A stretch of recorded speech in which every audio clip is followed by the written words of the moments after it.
Welcome back to the Brothers of Troy podcast. It's your boy AJ, and I am going solo dolo on this episode. My brother is he's busy right now, if I'm gonna keep it real with you guys, and I have a lot to talk about.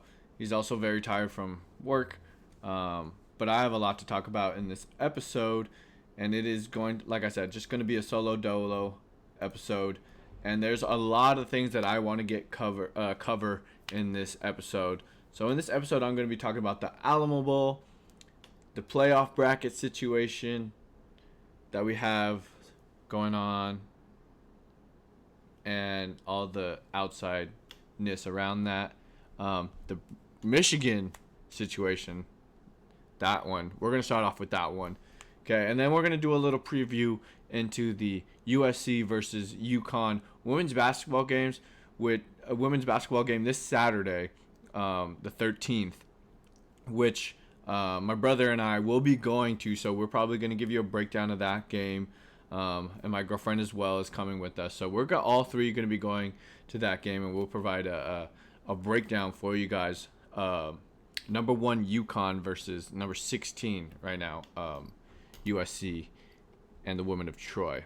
But to kick off this episode, I mean, let me be honest with you guys. This is really like a third down hot take, if I'm going to be real with you guys. The Michigan situation, okay? Let's talk about this. For those of you who don't know about this Michigan situation, their head coach, Sharon Moore, just got fired for an alleged cheating scandal kind of situation.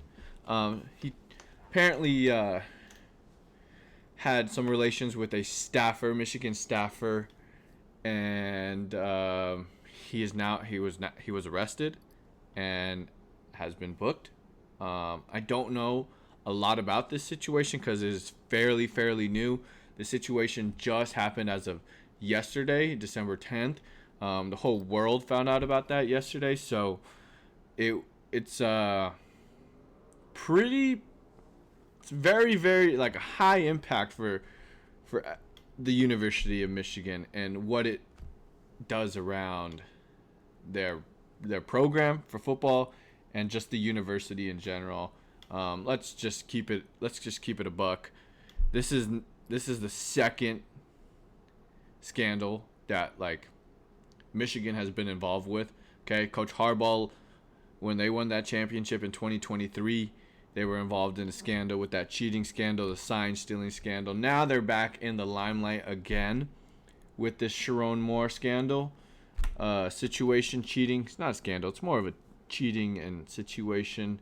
I talked to my brother before I hopped on this podcast. He gave me a phone call and he talked a little bit about this. Apparently from his sources, I don't know where his sources came from, but according to him, I guess the university planted this staffer in the staff to see if he would do something, but that's his sources. I don't personally believe everything that I see or read on the internet, because the internet is like the wild west nowadays. All I know what this does for Michigan is this impacts the football program and the university, more on the football program side, but this impacts the university heavily. Okay, the first thing that comes to my mind is, what does this do for the football program? This creates a whole bunch of situations of conversational situations, if I must say, for the university and the football program. Okay, you're just coming off of a loss to Ohio State. Now you don't have a head coach. And you have the possibility of losing recruits and potential players hitting the transfer portal early. So I think, in my personal opinion, like I said, this could be a hot take. But I think this situation will ultimately come back to bite the University of Michigan in the butt for the 2026 season, because I think personally that some of the players that are in the program now are questioning who's going to be my coach. Is it going to be somebody that has been within the staff for a long time, or are we going to hire someone new? Now, keep in mind this, okay? The transfer portal for the winter opens on, I believe, January 2nd. So, this gives a lot of the players at Michigan now the opportunity to transfer to schools that they want to go to, or schools that they know that will pay them the bag to play. Now, if I'm Bryce Underwood and those high-level recruits that are at Michigan, I'm thinking, is this my option to go to a school that I was very interested in when I was playing in high school? Or do I stick it out and stay with the potential new head coach that'll come in and replace Sharon?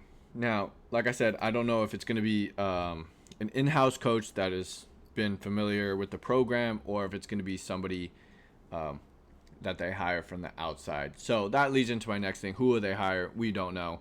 This just created such a frenzy that nobody even knows. I mean, earlier I was watching Pat McAfee's show, and they listed a bunch of coaches. Kalen DeBoer, the Alabama coach, I don't know his last name. DeBoer, I think, is his last name. But Kalen was a potential candidate that the media lists.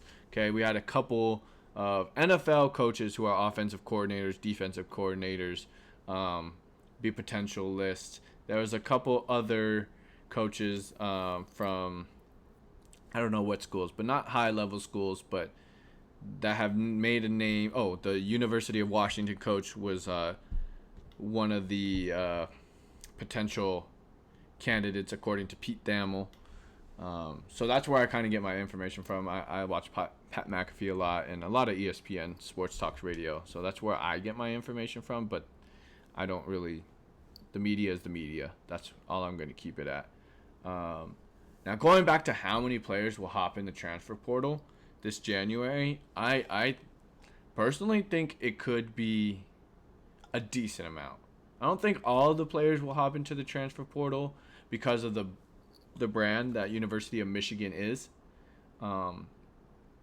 This is the opportunity for players who are like not scholarship players to potentially earn their scholarship for when the new coach comes in.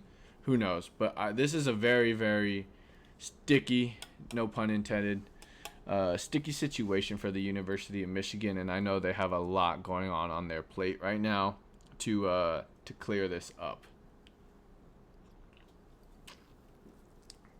Okay, so that's the University of Michigan situation. If you want to learn more about it, feel free to do your research about it. I'm not very educated on this situation. I haven't dived too deep into this to find out, because we're all about SC. Okay, we're all about LA and SC, but mainly SC. Now, speaking of SC, I want to talk about the players that we currently have in the portal and who are our projected targets. So I like to use 24/7 Sports as my source of information for like the people who have entered the transfer portal as USC Trojans. So I'm gonna bring that up for you guys right now. Okay, so we got a total of six players now. He just entered. Makai, this guy right here, just entered in, I believe, as of could be today. And then Matai, he also entered in as of like December 5th. So the players that we have in the portal right now are Brian Jackson, DJ Jordan, Matai. I don't even know if I want to say this because I'm mispronounce it, but I'm not even gonna try. You see. If I had the pronunciation, I would try. Okay, Braylon Conley, Gus Cordova, and Makai I don't even know how to pronounce this brother's last name either. But anyways, we got 6 Trojans so far that have entered the transfer portal. The one that sticks out the most to me, there's actually 2 of them just because they've played this past season, is going to be Brian Jackson and then Matai. Brian Jackson, personally, yeah, we didn't give him a lot of love or touches this season, but towards the end of the season, after Eli Sanders and Waymo got hurt, King obviously stepped into the role, but I think we should have gave King a little bit more of a kind of like a 50-50 split with Brian. I think Brian would have been a good third down running back for USC. Unfortunately, now that he's entered in the portal, we're not going to be able to see what he could have brought to USC as far as his talent. DJ Jordan, we can't really touch too much on him because he didn't play too much. Matai, he started as linebacker for a couple of games throughout the season.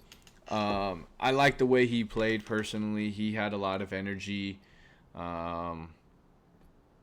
fiery. You know, the Polynesians are very fiery and play with passion as far as, especially at the linebacker position. The reason why he entered the transfer portal, I'm not 100% sure. Maybe because he saw all these other guys we brought in with the number 1 recruit class. So maybe that could have been a reason why. But all in all, like, I hope wherever he goes, I wish him well, and I hope that he gets a lot of playing time, and I hope he does well at his next school. Braylon Conley, we didn't get to see him much this season at corner. Gus Cordova probably did not play at all this season for SC. And then this inside offensive lineman, Makai, I don't even know if he even stepped on the field. I don't know what number he was. Let me see. Number 73. It was his junior season. I think this is his high school tape, but I think he may or may not have played. I'm not 100% sure, but all of the future Trojans, I wish them nothing but absolute success, and wherever they go, like, it pains me to see you leave SC, but once a Trojan, always a Trojan is what we say, and I wish you the best on your future endeavors. Now, from doing my research of who USC wants to target, apparently there's only a couple names that I looked into the last couple days before doing this podcast. One of them that really sticks out is Carrington Pierce, Oklahoma State corner. Now, keep in mind, my question is to why we are targeting this corner. I am not 100% sure. For me, it doesn't really make sense because we've got a lot of corners coming off injury, a lot of secondary guys still on the team. We got a lot of studs, okay? Why do we need another corner when we have majority? I don't even know how many guys from our number 1 recruit class play on the defensive side of the ball. I think we got a good amount of corners, like maybe 5 or 6 position guys that are corners coming into this next class. So for me, why SC is targeting a corner doesn't make sense to me personally, but I mean, I don't work for USC. I'm not a part of the staff, so this is something like I can only express my opinions and thoughts on. Now, who do I think SC should target?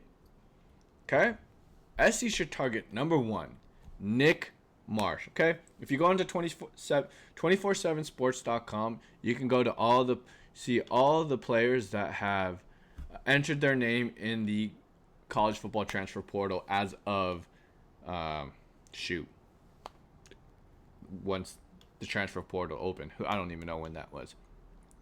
But right now we have the top prospects right here.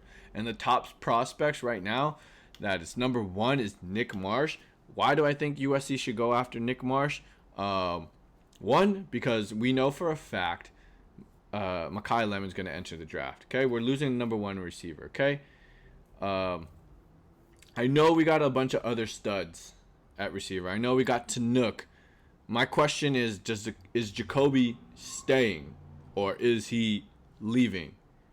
I know he was injured for a good chunk of the season, like the good middle half of the season. So that could be a reason why he stays and next year could be the number one receiver. Now, say we target Nick Marsh. We're going to have two stud receivers, and let's just say, hypothetically speaking, Nick Marsh does come to USC and plays at USC. We would have Jacoby Lane, hypothetically speaking, Nick Marsh.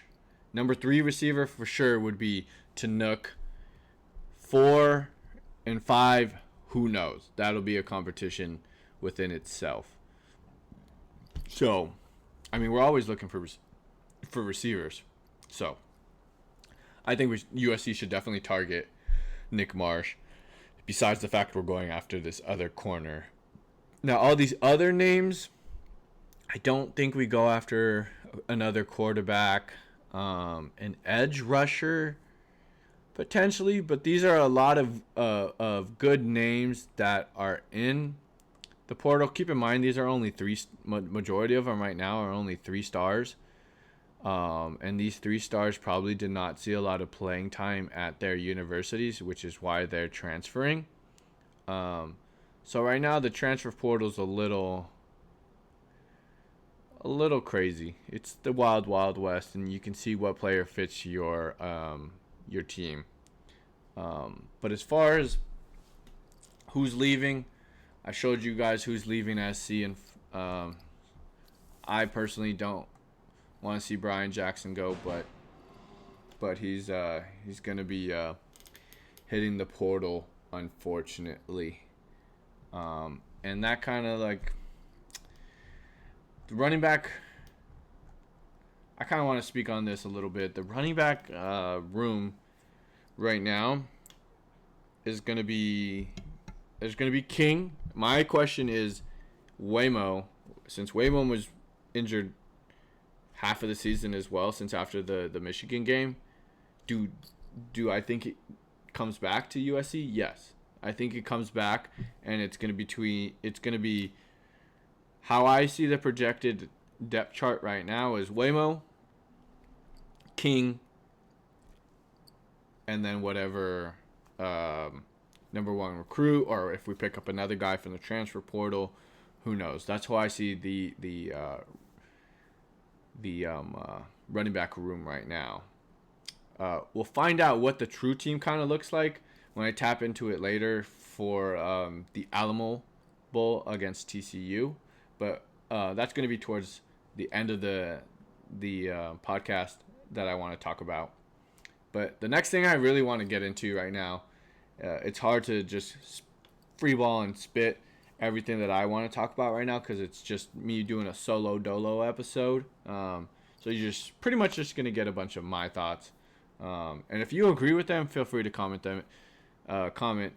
in the chat. If you disagree, feel free to comment that in the chat, or anything you want to talk about in the chat. We can always use for conversational uses.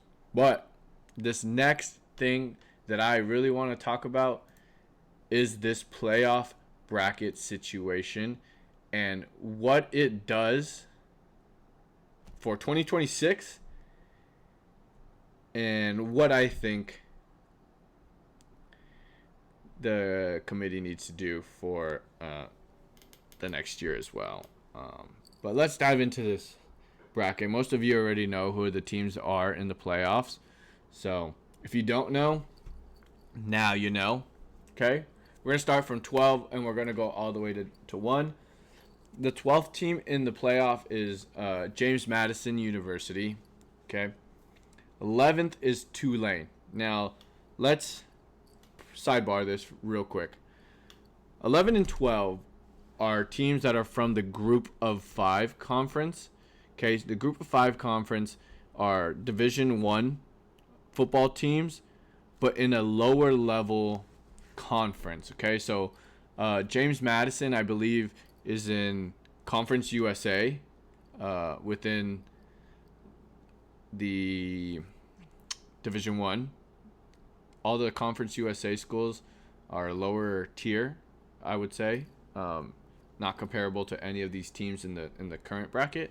And Tulane, I think, is in American. And American has some pretty good teams. Competitive, semi-competitive. Let me put that in proper. Semi-competitive teams. So 11 and 12 are Group of 5 teams. And the Group of 5 consists of Conference USA, American, the Sun Belt Conference, and Mountain West Conference.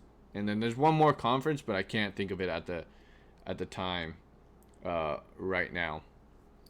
Okay, so keep in mind the playoff committee has reserved 2 spots for the Group of 5. Do I personally agree that the Group of 5 deserves 2 spots in a playoff? No. Okay, that's just another hot take. Number 10, Miami. Do I think Miami should be in? Quite frankly, no. I don't think Miami should be in. Okay? I mean, I'll get into it later of like who I think is going to move on between this first round bracket, but I would have preferred, yes, Miami beat Notre Dame, but I would have preferred Notre Dame in this instead of Miami. Okay? Number 9, Alabama. I'm quite hesitant of Alabama being in this, but I also know that this Alabama-Oklahoma, since Oklahoma's number 8, this Alabama-Oklahoma game could be a good game, to be honest with you. Both SEC schools. I think Oklahoma did play Alabama earlier in the year, and they beat Alabama. So this is going to be a good one. So we'll highlight this game. This will be a must kind of watch game in the playoff bracket. This 9 and 8. 7, Texas A&M. Texas A&M definitely is a sleeper in one of my sleepers in this bracket. 6, Ole Miss. Now, this whole Ole Miss situation, I don't know. Tulane can come out pretty hot because knowing that Lane Kiffin has just left Ole Miss, and I feel like Ole Miss could fall apart in this playoff just because of that. And keep in mind, I don't want to bring this up, but I know I have to. Tulane did also beat USC 3 years ago. 3 years ago, because this is when Caleb, 2 or 3 years ago. Don't mark my words on it. But Tulane did beat USC in a bowl game. Okay, so that just speaks volumes on the fact that Tulane can compete with a Power 5 conference school. 5, Oregon. Oregon, pretty good. Steamrolled USC. Don't really have much to say about that. Oregon being at 5, I'm okay with that. 4, Texas Tech. This is another one of my sleepers. Texas Tech is playing pretty well right now, and they're pretty hot. So I have to give it to them. Georgia steamrolled Alabama. Georgia's looking pretty good right now. So these top 4 teams are really, really good, okay? That's Georgia. Number 2, Ohio State, and then number 1, Indiana. Indiana, Ohio State game was absolutely a close Big Ten matchup. It's kind of what you see in the Big Ten nowadays. Kind of like also the SEC, if I'm going to keep it real. But I think the Big Ten is taking over now as over the SEC now that post Nick Saban era. So now, what I really want to talk about, I'm going to go break down. I'm going to give you guys my projections on who do I think advances for this first round. And then after that, I'm going to talk about some possible revisions that I think could be beneficial to maybe having 2 college football playoffs. Okay, hear me out. I'll tell you after. But I'm going to lock in and dive who's going to be moving on for these first rounds. The first game that I'm going to talk about in the first round is going to be James Madison in Oregon. Okay, I absolutely think James Madison can play football. Okay, they're riding the success of the post-Signetti era, and they were doing pretty successful. This is, I think, back-to-back championships within their conference. Do I think they can compete with Oregon? No. So I think Oregon is going to steamroll James Madison. Okay. Next, Alabama, Oklahoma. This game, like I said, is going to be a must-watch out of the first round for sure. I think I'm going to put this game as a 100% must-watch game for this first round of the playoffs. Why? Because we got John Mateer. John Mateer's balling out, okay? Oklahoma quarterback, if you didn't know that. Balling out. That team's playing well. Alabama's coming off that loss to Georgia. And, just a sock in the face. Kind of bitter way for them to be ending their season, but still continuing in the playoffs. Now, who do I think wins this one? That is a tough one for me personally, if I'm going to be honest with you guys. I think it's going to be a shootout, a good SEC shootout.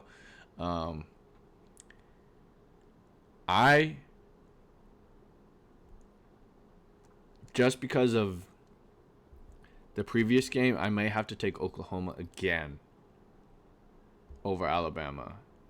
I know it's not, the odds are not in the favor, because if you play a team once and you play a team again, statistically speaking, the team who won the first game doesn't always win the second game. And that's just based off of, what they're going to run, what they're familiar with, X, Y, and Z. So I'm going to take Oklahoma advancing to the next round and playing Indiana. Tulane, Ole Miss. This is my Steph Curry long shot, just cause situation. And if I were to be betting on this in Vegas, I personally would probably side bet Tulane, money line only, to beat Ole Miss, just because of the fact that Kiffin's gone. I think this team really has nothing to play for. Because they're losing Lane Kiffin, and I mean, they could take that and spin it and be like, yo, let's prove everyone wrong. But do I think Tulane wins? Not really. What I really would have loved to see in the SEC championship instead of Georgia, Alabama, I would have really loved to see Georgia, Ole Miss. So that's why I'm going to lock in Ole Miss here to advance to the next round to play Georgia. Now, this second must-watch game, personally, out of the first round, is going to be this Miami, Florida, and Texas A&M game. I personally think it's going to be tight first half, but I think Texas A&M is going to pull it out in the second half, and Texas A&M is going to advance to play Ohio State. So that's my projections for the first round. Feel free to, if you're crazy enough to bet those projections, if you're able to bet those projections in your state and crazy enough to do it, go ahead.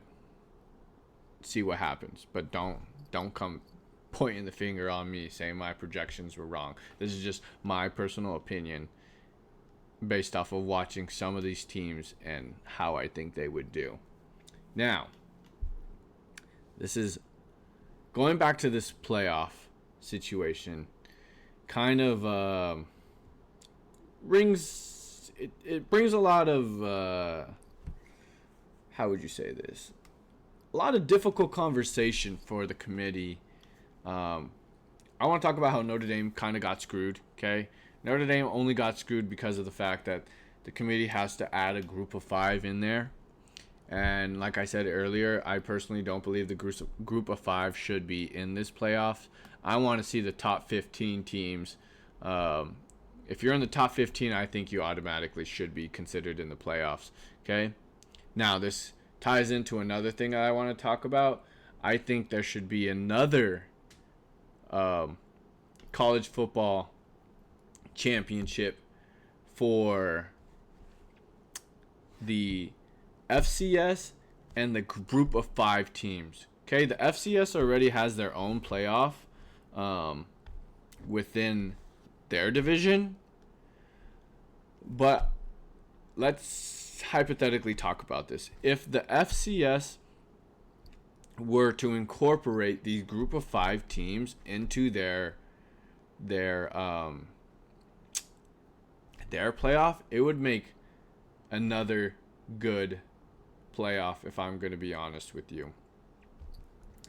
Now, I say this because the FCS and the group of 5 teams are all pretty much same caliber as far as talent wise. I think a Tulane could compete with South Dakota State or North Dakota State or Montana. Same with James Madison. I think they can go in there and possibly it be a good competition-based playoff. So that's a reason why I think we should create 2 championships tournaments, FCS and then the main just Power 5.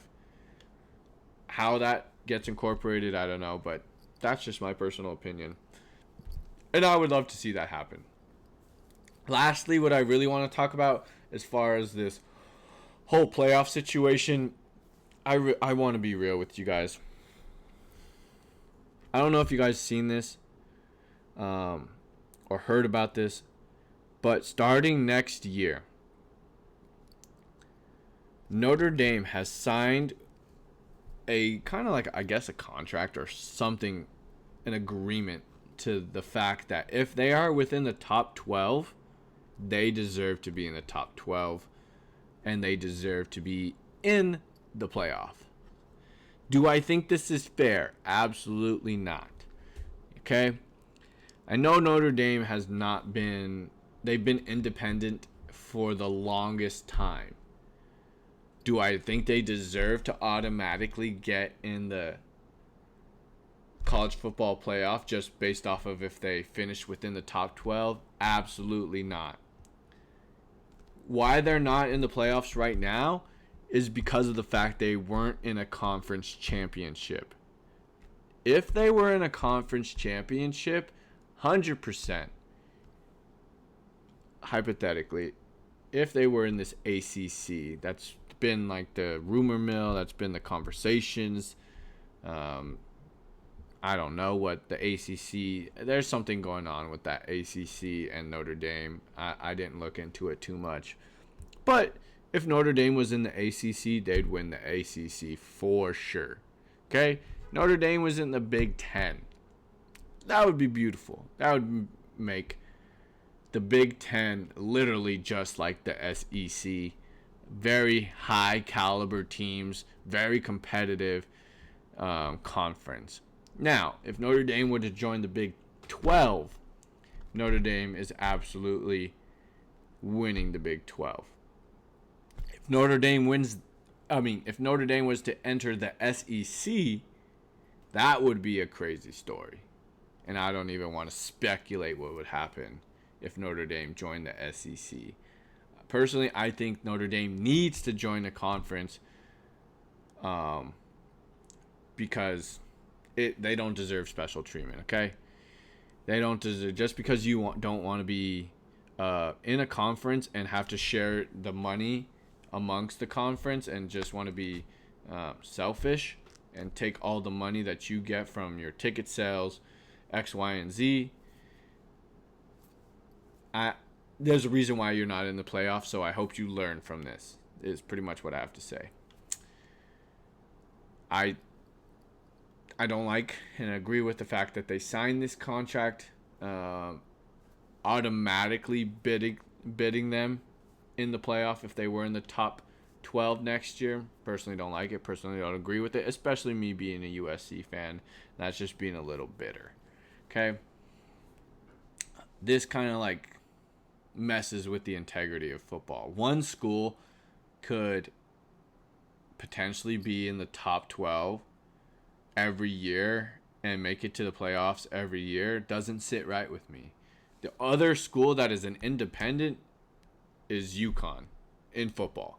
So there's only two independent teams within college football that are independent, and that's UConn and Notre Dame. So, I mean, shoot. If you're going to offer that to Notre Dame, you might as well offer that to UConn. Now, we know UConn's not the best in football. So,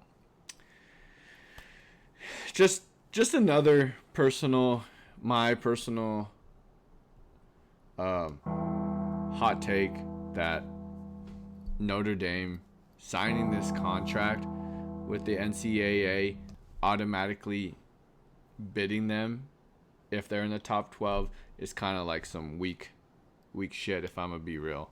But anyways, this college football playoff has created a lot of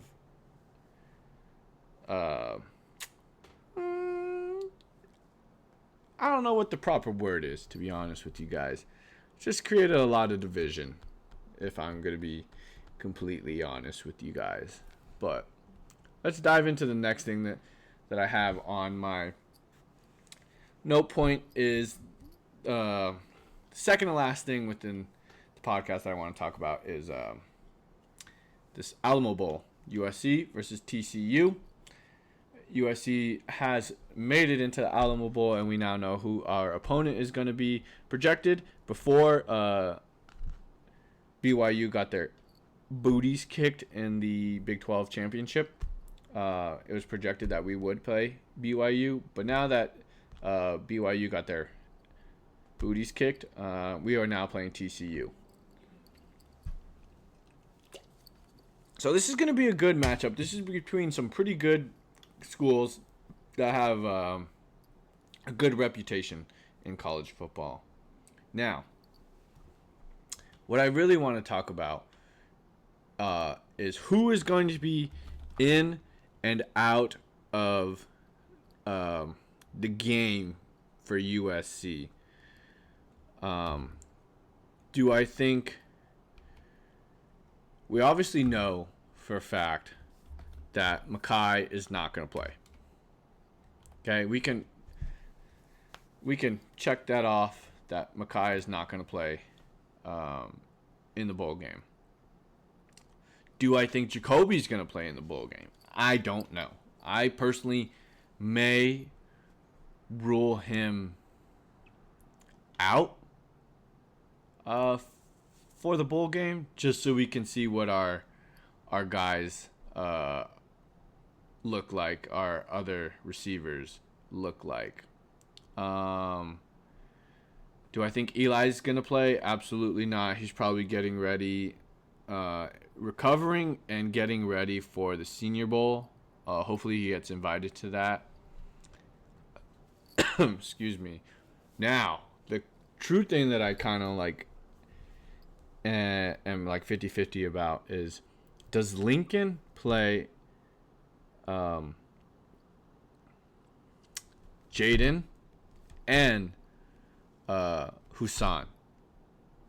I think he could play both quarterbacks just so we can see what Husan looks like under Lincoln Riley's offense. I'm kind of excited about that. So I think that could be a possibility. Other guys that I think that are going to be playing 100%, Tanuk's going to be, I think he's going to be one of the starting guys, especially since Makai's not playing. Defense, we have a lot of pieces to move around. Do I think Lake's going to play? No. Lake, I think, is also getting ready for the Senior Bowl, so that means we'll see a lot of Walker Lyon and the other backup tight end, who I don't know who that is. So we're going to see a lot of different Trojans playing against TCU. And we'll get to see what the future of the program kind of looks like. Now, other thing I want to talk about for all you bettors out there. This is you, Gavin. This is for you, buddy. Vegas odds for this game. Right now, I just looked into what MGM had projected. The spread on this game is going to be 6.5. Okay, Vegas thinks this is going to be a close game. I also think this is going to be a close game, just depending on who's going to play and who's not going to play. Over-unders, 59.5. They think it's going to be a lot of offense. I mean, typically in bowl games, it's kind of like a lot of offense, not too much defense. So we'll see. We'll see about that. Keep in mind the game is December 30th. That is a Tuesday. Let me double check. But yes, that is a Tuesday. So keep in mind, mark your calendars, all you SC fans. Tuesday at 6 o'clock in San Antonio. If you're going, have fun. If you're not, you can be like me watching on the TV. My pops is going to this game with a bunch of his friends. Now that my pops is retired, he can enjoy these types of things. Money line. USC is actually the favorite. They're at minus 235. TCU is at plus 190. So those are your Vegas betting odds if you really want to bet on this game. For me personally, if I were to bet on this game, the only thing that I would probably maybe bet on would probably be this over-under. Let me pull it up. I literally had it not too long ago. But that would be one thing that I would bet on as far as if I were to pick between what to bet on. Because obviously, I mean, I would bet USC money line, but I wouldn't be making much because USC is the favored in this game. So like I said, I probably wouldn't really bet this game. So let me show you what the money what it's looking like as far as for the over under. Over is looking at minus 105. If you can't see, it's right here. Under is minus 115. So it's kind of like pretty even. If you're gonna look at taking even the over under, because who knows? Over unders are pretty tricky. Same with the spread. I never really bet the spread because personally I don't understand the spread, and I don't understand how that works. I know a team has to like cover, like if USC were to win, that they have to beat, I guess, TCU by 6.5 points. I don't know because I don't bet the spread and I don't know nothing about the spread. So don't take my spread advice for it. I would only do over under and money line. That's pretty much how I bet for myself whenever I'm in Vegas. Now, the last thing that I kind of want to tell you guys, there's going to be actually some fun facts. I mean, not fun facts. Some new things coming to the channel. And my brother and I, like I told you earlier in the beginning of the podcast, we are actually going to the USC versus UConn women's basketball game at the Galen Center. I'm kind of looking forward to this because I've never been to the Galen Center before. And we're also playing the number 1 team in the country. Okay? Jazzy Davidson and the Trojans are looking really good right now. Do I know their record? Absolutely not. But I know we're number 16 in the country. I was trying to look at the betting lines earlier for this, but Vegas did not have the betting lines for this game. Don't know why. It's maybe because it's women's basketball. Who knows? Don't know. But I'm looking forward to this. And like I said earlier, my brother and I are probably going to break this game down. Give you guys our thoughts of what we thought of, one, the experience at the Galen Center. If you've never been to the Galen Center, we'll give you that. My brother just recently went to the Galen Center for USC, the men's, USC versus Washington. Unfortunately, SC lost that game. But I'm looking forward to going to the Galen Center. I'm looking forward to see Jazzy Davidson play, for one, because she's a stud. Two, I'm looking to see Juju root on the girls. And hopefully, I want to see this upset take place against UConn. This is going to be a very competitive game, very good game overall, and I think it's kind of like the game of the week. Fun fact, actually, it's a whiteout versus the Huskies, so if you are going to this game, you got to wear white. I probably will be showing up in a white football jersey because that's the only white USC gear that I have. With that being said, I hope you guys enjoyed this episode of the Brothers of Troy podcast with me, AJ, solo dolo episode. Like I said, I hope you guys enjoyed it, and then I appreciate all of you guys who do stick around and watch towards the very end, or just stick around to watch in general. Thank you guys so much. It means a lot. Let's keep getting this subscriber count up. We're still at 9 subscribers.